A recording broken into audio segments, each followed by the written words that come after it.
because there's a misconception that because I have worked in the entertainment industry that this would be something I would be familiar with. But even though I'd been on my show for, I guess, 6 years at that point, and working before that, I've never been part of tabloid culture. I've never been in pop culture to that degree, and lived relatively quiet life, even though I focused so much on my job. And I think we were just hit so hard at the beginning with a lot of mistruths that I made the choice to not read anything, positive or negative. It just didn't make sense, and instead we focused all of our energies just on nurturing our relationship. On us. Yeah. On us.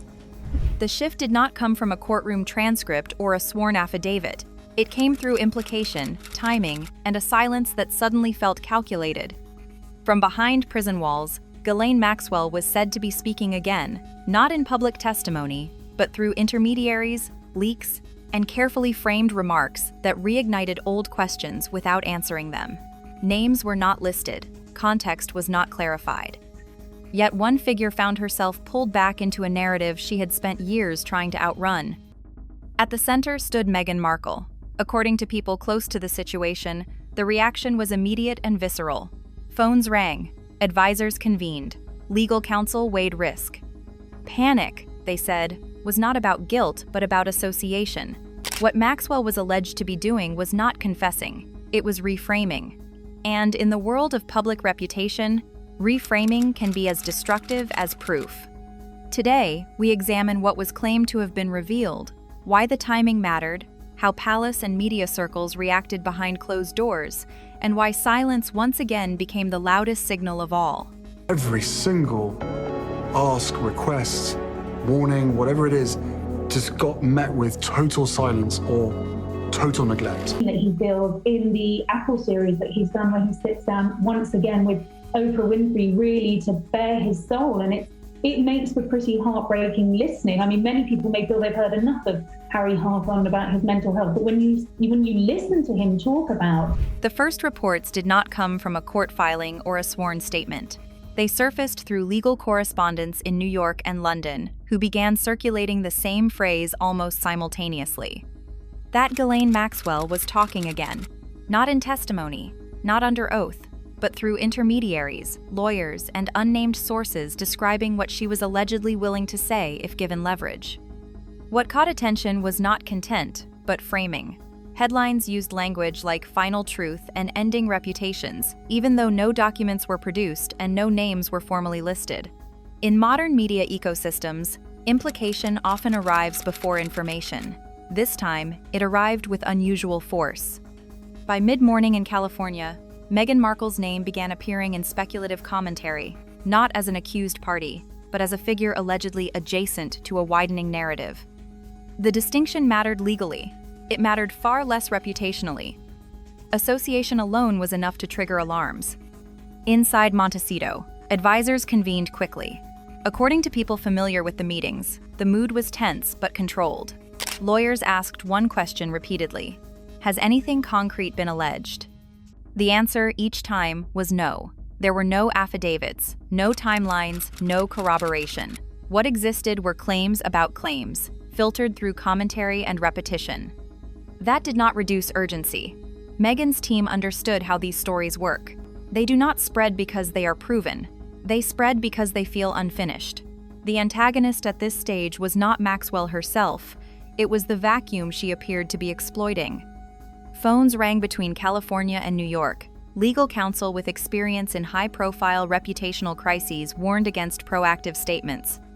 Responding to implication, they argued, risks legitimizing it. Public relations advisors disagreed. Silence, they warned, could be read as fear. The room split along familiar lines: containment versus correction.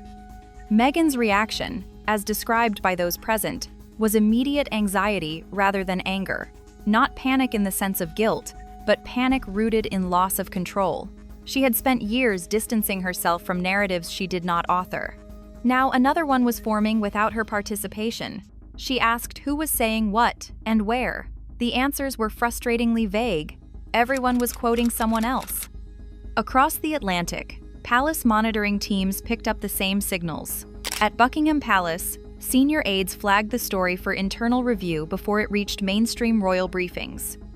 This was not a royal scandal, they agreed, but it was royal adjacent, and that distinction has never offered much protection once headlines harden. The palace divided quickly. One faction argued that the institution should remain entirely disengaged. Maxwell's alleged remarks, whatever they were, had nothing to do with the crown. Engaging even indirectly would tether the monarchy to speculation it could not verify. Another faction worried about optics. Allowing Meghan's name to circulate alongside unresolved scandal without any institutional distancing risked reinforcing public suspicion by default. In Montecito, Prince Harry was briefed late in the day. Those close to him said his reaction was stunned, disbelief followed by concern. He asked the same question his lawyers did: what exactly has been claimed? When told that nothing concrete existed, he grew more unsettled, not less. Vague accusations are harder to confront than specific ones. The media cycle accelerated as evening approached. Commentators speculated about motives. Why now? What leverage Maxwell might be seeking? Who benefits from implication without disclosure? In several segments, Meghan's name appeared alongside qualifiers like allegedly and reportedly, repeated often enough to feel substantive. Inside the palace, a senior aide summarized the danger in a private note.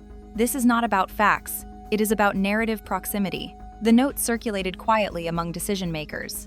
No action was attached to it. Back in California, Meghan weighed the personal cost. Friends described her as withdrawn, replaying past moments when silence had been interpreted as something else entirely. She rejected the idea of issuing a denial that might anchor the rumor more firmly in public memory. Yet doing nothing felt equally perilous. By nightfall, the story had achieved something critical. It no longer belonged to Maxwell, or even to the people claiming she was speaking.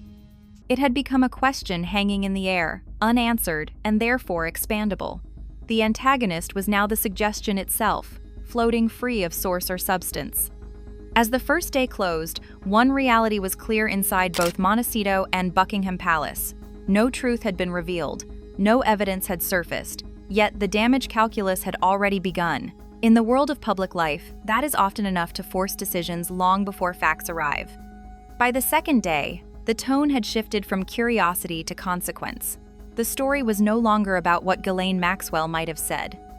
It was about how others were reacting to the possibility that she might say more. In reputational crises, reaction often becomes the evidence audiences believe.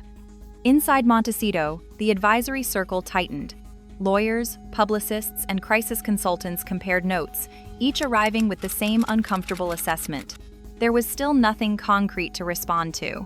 No quote to dispute, no document to rebut. Yet the volume of commentary was rising, and with it the risk that silence would be framed as fear. The antagonist here was ambiguity, weaponized by repetition. Meghan Markle was described by those present as visibly anxious, but controlled. Panic, they said, was not about guilt, it was about loss of narrative agency. She asked whether distancing language could be used, a statement making clear there was no connection, no knowledge, no relevance. Legal counsel cautioned against it. Denials tether names together. Once placed in the same sentence, they rarely separate cleanly. Advisors debated alternatives. One suggested emphasizing Meghan's public record and philanthropic work, shifting attention forward rather than backward. Another warned that any proactive move would be read as reactive in this context. The room divided sharply. Those favoring action framed silence as surrender. Those favoring restraint framed action as gasoline. Harry's position complicated everything. Prince Harry joined one of the calls from a separate room, listening more than speaking. When he did speak, according to people familiar with the exchange, his focus was narrow. Would this drag the monarchy back into a scandal by proximity? Would his children be affected? Would silence protect them or expose them? No one could answer with certainty. Across the Atlantic, palace monitoring intensified. At Buckingham Palace, senior aides convened a formal review rather than an informal check-in. This signaled escalation. The question was not whether to defend Meghan. It was whether the crown needed to preemptively distance itself from a narrative forming beyond its control. The palace split decisively. One faction argued for absolute non-engagement. Maxwell's alleged remarks, they insisted, were not testimony and not credible enough to warrant institutional concern. Engaging would only elevate speculation and risk entanglement in an American criminal saga with no royal relevance. Another faction worried that doing nothing would be read as tacit concern, especially given the monarchy's past proximity to controversial figures and its sensitivity to optics. The discussion grew tense. References were made to previous moments when association alone had caused long-term damage. Others countered that those moments were precisely why the palace should not react to rumor. Precedent cuts both ways. The king was briefed on the divide and chose caution. No statement, no background guidance, monitoring only. Back in California, media framing hardened. Pundits began using definitive language about impact even while acknowledging the lack of evidence. Phrases like career-ending and irreversible circulated freely. The logic was circular. If the damage was assumed to be final, the assumption itself became proof. Meghan felt that shift keenly. Friends described a sense of being judged in advance of any facts. She questioned whether the panic others perceived was being misread as admission. Advisors reassured her privately that anxiety in the face of reputational threat is human, not incriminating. Publicly, however, nuance rarely survives. Harry faced his own reckoning. He had left the palace to escape institutional silence, yet here he was again, watching silence used as a shield. The difference now was that he had no formal role, no expectation of protection. The realization unsettled him. He pressed advisors on whether the palace's distance could itself become a story. The answer was uncomfortable. Everything becomes a story eventually. By late afternoon, the decision was made in Montecito. No statement would be issued, no indirect distancing language, no proactive messaging. The risk of anchoring the rumor was judged greater than the risk of letting it float. Silence would hold, but it would be strategic, not passive. Monitoring would be constant. Response options would remain open. The media interpreted the quiet exactly as advisors feared. Commentators spoke about panic without distinguishing between internal anxiety and public behavior. The word spread quickly. Panic suggests something to hide. That framing stuck, even as no facts emerged to support it. Inside the palace, aides noted the same pattern. Silence was doing double duty. It protected the institution from entanglement, while exposing the individuals at the center to inference. One senior courtier remarked privately that this was the price of independence. Outside the system, there is no buffer. As the second day closed, the story had evolved again. Maxwell's alleged voice receded. Meghan's reaction took center stage. Panic, whether real or projected, became the headline. The antagonist was no longer a person. It was the idea that reaction equals revelation. No truth had been revealed. No names had been confirmed. Yet the reputational ground had shifted. In public life, that shift often precedes outcomes regardless of what facts eventually show. By the third day, the story had detached almost entirely from its alleged source. Ghislaine Maxwell was no longer the focus of coverage. Her supposed remarks were now treated as background noise, a catalyst rather than a subject. What dominated instead was interpretation, what it all meant, who it touched, and why certain names kept reappearing without explanation. Media analysts began dissecting the mechanics of implication. How a suggestion, once repeated often enough, acquires the weight of relevance even in the absence of proof. Panels debated whether association alone could be career-ending. Commentators cited past examples where proximity to unresolved scandal reshaped public perception for years. The lesson was implicit. Facts arrive slowly, narratives arrive fast. For Meghan Markle, this phase was the most corrosive. Friends described her as watching a story being written around her rather than about her. No accusation had been leveled, no detail confirmed. Yet her name was now shorthand in a conversation about downfall. That shorthand is difficult to reverse because it does not rely on evidence, it relies on mood. Inside Montecito, the circle tightened again. Invitations slowed, partners delayed calls, not cancellations, just pauses. Advisors recognized the pattern. In reputational storms, allies often step back not out of belief, but caution. Proximity becomes risk. Distance becomes self-preservation. The antagonist here was contagion by implication. Harry felt the shift in parallel. Prince Harry spoke privately with advisors about whether the narrative could spill back onto the monarchy despite their distance. He understood better than most how unresolved scandal lingers in royal memory. He asked whether the palace's silence was strategic neutrality or quiet alarm. The answers were non-committal. Monitoring continued. No signals were sent. Across the Atlantic, palace discussions became more granular. At Buckingham Palace, aides reviewed not just headlines but language patterns. They tracked how often Meghan's name appeared alongside words like truth and end. They noted the absence of qualifiers in some coverage and the subtle erosion of conditional phrasing. One advisor warned that once implication becomes context, it rarely recedes without a definitive counter-event. The palace factions argued again, this time over timing rather than principle. One camp suggested that if nothing concrete emerged soon, the story would collapse under its own weight. Another cautioned that collapse is not the same as disappearance. Some narratives sink quietly into background and resurface later with greater force. The institution chose patience. The calculus remained the same. Engaging would tether the crown to a story it did not control. In California, Meghan's advisors debated whether to encourage third-party voices to speak up. Friendly commentators, independent analysts, anyone who could inject skepticism into the narrative without direct involvement. The idea was tempting, but risky. Orchestrated defense can look like panic if exposed. The group ultimately declined. The strategy remained containment through non-engagement. The media ecosystem continued to do what it does best. It filled gaps. Some outlets speculated about what Maxwell might gain by hinting at revelations. Others speculated about why certain names circulated while others did not. Each layer of speculation distanced the story further from verifiable reality while deepening its emotional resonance. Harry watched this unfold with growing frustration. He recognized the familiar asymmetry. Silence protects institutions. It does not protect individuals. Inside the palace, silence diffuses attention across time.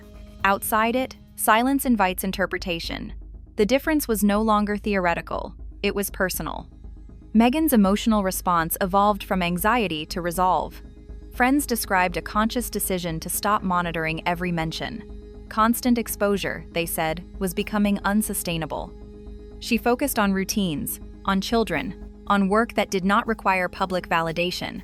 The shift was not surrender, it was triage. By evening, the phrase, "this ends her for good," had taken on a life of its own. It appeared in headlines and commentary without attribution, treated as a conclusion rather than a quote. That transformation mattered. Once an outcome is assumed, evidence becomes secondary. The antagonist had succeeded in moving the conversation from inquiry to verdict without trial. Inside the palace, one senior aide summarized the danger succinctly. If nothing happens next, this becomes folklore. Folklore, once established, resists correction. It survives on repetition and familiarity. The aide's note circulated without instruction. The palace would continue to watch, not speak. As the third day closed, the story was no closer to verification than it had been at the start.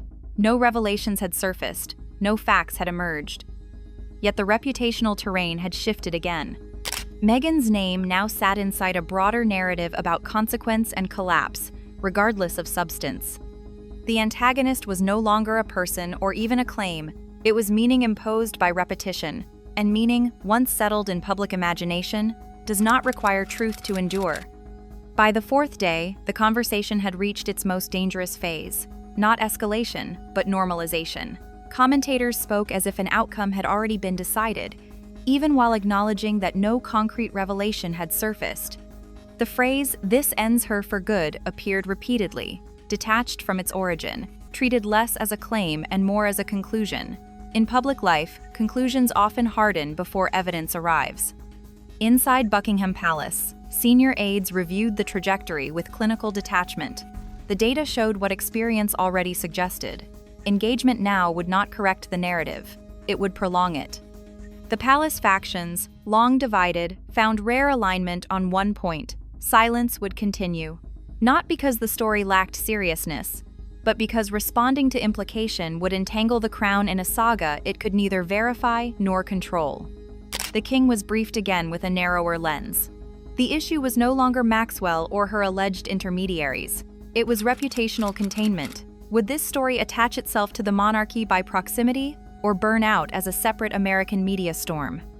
The decision favored distance. The palace would absorb criticism for saying nothing rather than create precedent by addressing rumor. The institution chose endurance over explanation. In California, the cost of that choice was borne elsewhere.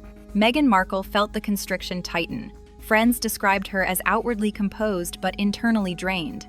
Calls slowed, invitations paused. Not cancellations, just hesitations. The pattern was familiar to anyone who has watched reputational risk ripple outward.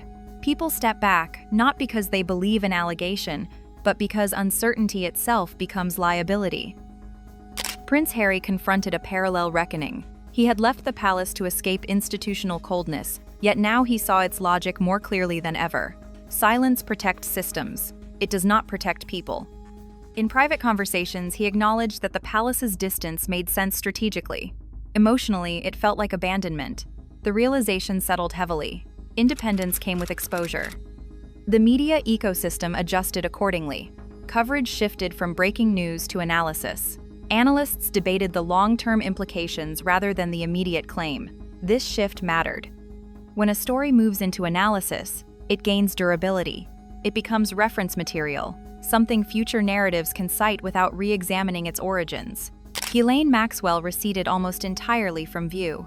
Her alleged voice, which had ignited the cycle, was no longer required. The narrative had outgrown its source. That is how association-based scandals often function. The initial spark disappears. The shadow remains. Inside Montecito, Meghan and Harry recalibrated their posture. Friends described deliberate restraint, fewer reactive decisions, tighter coordination, a conscious refusal to chase every headline. This was not capitulation. It was survival. In reputational storms, constant rebuttal exhausts credibility faster than silence. The palace, for its part, moved on. Other priorities reclaimed attention: state matters, diplomatic engagements, institutional health. The Sussex situation shifted from active monitoring to background awareness. That transition signaled the Crown's conclusion. The immediate risk had peaked. Engagement now would only reopen the wound. Observers noted the asymmetry with frustration. Institutions endure by narrowing their exposure. Individuals endure by absorbing it. The system is not designed to be fair, it is designed to persist. In that framework, silence is not moral judgment. It is operational choice. By the end of the week, the story had settled into a new status. Not resolved, not disproven, simply present, a reference point in future commentary, a footnote that could be revived whenever convenient. The damage, such as it was, did not arrive in a single blow. It arrived incrementally, through association and repetition. Meghan understood this better than most. Friends described a quiet resolve to keep moving forward without expecting vindication. Some narratives, she recognized, do not end with clarity. They end with fatigue. The goal shifts from winning to enduring. Harry reached a similar conclusion. He could not force the palace to act, nor could he force the media to retract what had never been proven. What he could do was protect his family's internal life as fiercely as possible, even as the external story continued to mutate beyond his control. The antagonist, in the end, was not Maxwell, nor any single commentator. It was the modern reputational machine, one that converts suggestion into certainty through sheer repetition. In that machine, silence is both shield and vulnerability, depending on where one stands. The story did not conclude with a revelation. It concluded with recalibration. The palace held its line. The media moved on to the next cycle. Meghan and Harry adjusted to a narrative they could not erase, only outlast. In public life, that is often how endings arrive. Not with proof or apology, but with acceptance that some stories never truly close. They linger, shaping perception long after facts have stopped mattering. In public life, reputation is often shaped less by evidence than by proximity. If you want deeper investigations into how rumor, silence, and association redefine modern power, subscribe, share your perspective, and join us as we continue unpacking the stories that refuse to stay buried.